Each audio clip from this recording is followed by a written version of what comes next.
Jhelum में. It's almost over the last villages on the border of Kashmir. हमारा जो मीरपुर, मंगला और फिर जेलम में लद्दड़ मेरा गांव है. It's just a stone throw away from Kashmir, I would say. और हमारा जो रिश्ता है कश्मीर से और कश्मीरियों से वो थोड़ा सा शायद इसलिए मुख्तलिफ है बाकियों से कि I would say we are brothers in blood. हमारी रिश्तेदारियां हैं, हमारे लोग उधर बसते हैं, उनके लोग हमारी तरफ बसते हैं, और हमारा जो आपस का एक दुख दर्द जिसको हम कहेंगे आंजे. तो जब भी कश्मीर के अंदर कोई उफ्ताद आती है, जब भी कश्मीर का कोई दर्द होता है, तो ये दर्द हमें सबसे पहले महसूस होता है.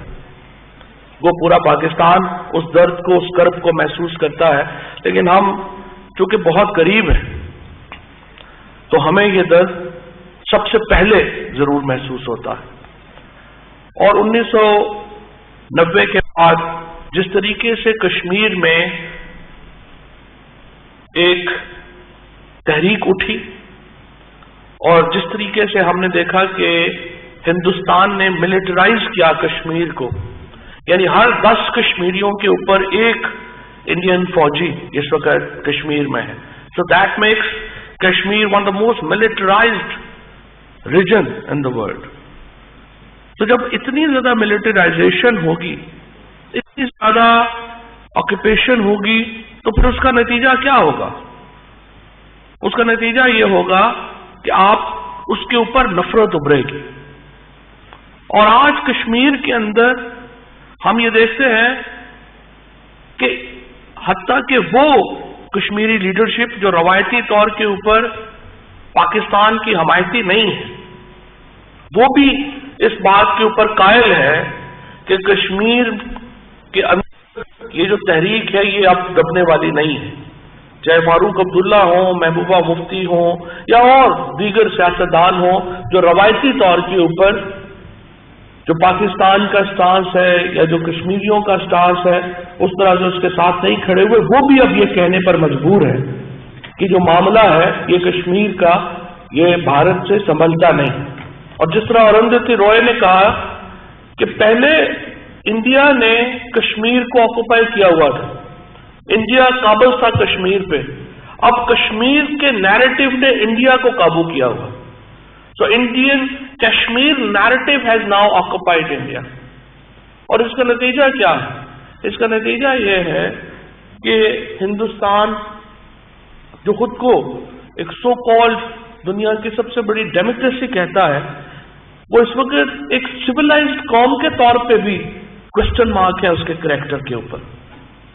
जब आप निहत्थे लोगों के ऊपर गोलियां चलाएंगे, जब आप रेप को एज अ वेपन यूज करेंगे, तो आप डेमोक्रेसी नहीं है, आप तो सिविलाइज्ड मुल्क भी नहीं है.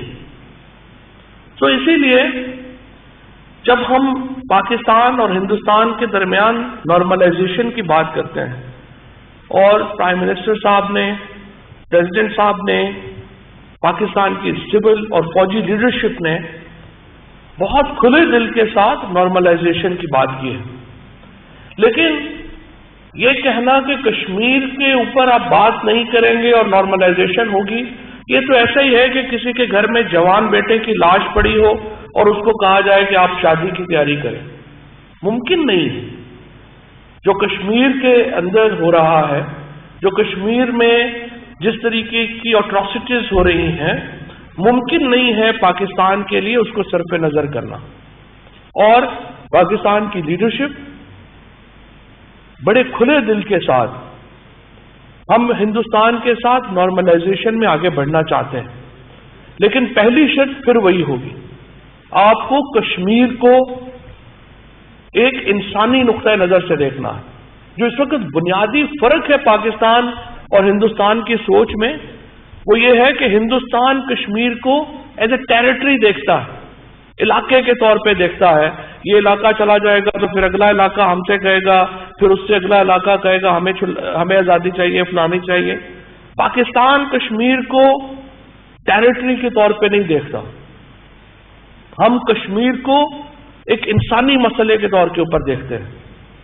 ہم کشمیر کو، ہمارا جب وہاں پہ لہو بہتا ہے تو ہماری روح کو وہ درد محسوس ہوتا ہے۔ جب کشمیر کے اندر ظلم ہوتا ہے تو ہم پاکستان کے لوگ اس دکھ کو محسوس کرتے ہیں، کیونکہ ہمارا رشتہ کشمیریوں سے انسانیت کا رشتہ ہے، ہمارا ٹیریٹری کا رشتہ نہیں ہے کشمیر سے۔ اس لیے یہ ایک بنیادی فرق ہے جس کو ہندوستان کو سمجھ کے آگے بڑھنا ہوگا، ورنہ آپشن تو ظاہر ہے، ہندوستان بھی جانتا ہے، پاکستان بھی جانتا ہے، 3 آپشنز ہیں۔ ہم نے کشمیر پہ 3 جنگیں لڑی ہیں، اور اگر آپ کارگل کو بھی ڈال لیں تو 4۔ ہم نے اس کے اوپر ہم ایک اور جنگ بھی لڑ لیں گے۔ اگر جنگوں سے ہی فیصلے ہونے ہیں تو پاکستان کی فوج تو دنیا کی بہترین فوج ہے، وار ٹرینڈ ہے، جنہوں نے ایک اتنے بڑے ارریگولر کانفلکٹ کو ہینڈل کیا ہے پاکستان کی فوج نے، وہ بھی کر لیں گے۔ لیکن کیا ہوگا؟ آپ بھی اٹامک طاقت ہے، ہم بھی اٹامک طاقت ہے، پھر جو بچے گا وہ آپس میں بات کر لے گا، لیکن بچے گا ہی کچھ نہیں۔ دوسری صورت یہ ہے کہ آپ ایک دوسرے کو، جو اجیت دوول نے کہا کہ آفینسو ڈیفینسو، ایک دوسرے کو کمزور کرتے رہیں، جس طریقے سے کلبھوشن جادو یہاں پہ پکڑے گئے تو پھر یہ کرتے رہے۔ ہم آپ کو تیسری آپشن دے رہے ہیں، ہم آپ سے کہہ رہے ہیں آئیے کھلے دل کے ساتھ بات کریے، گفتگو کیجئے۔ فطرت انسانی ہے شکیب، جالے لگ جاتے ہیں بند مکانوں میں، بات کیجئے، سلوشن نکالیے، اور سلوشن نکلے گا جب ہندوستان اپنی سوچ تبدیل کرے گا، کشمیر کو ایک ٹیریٹری نہیں سمجھے گا، وہاں کے بسنے والوں کو زندہ جاوید انسان سمجھے گا، اور ان کے دکھ کو انسانیت کا دکھ محسوس کرے گا۔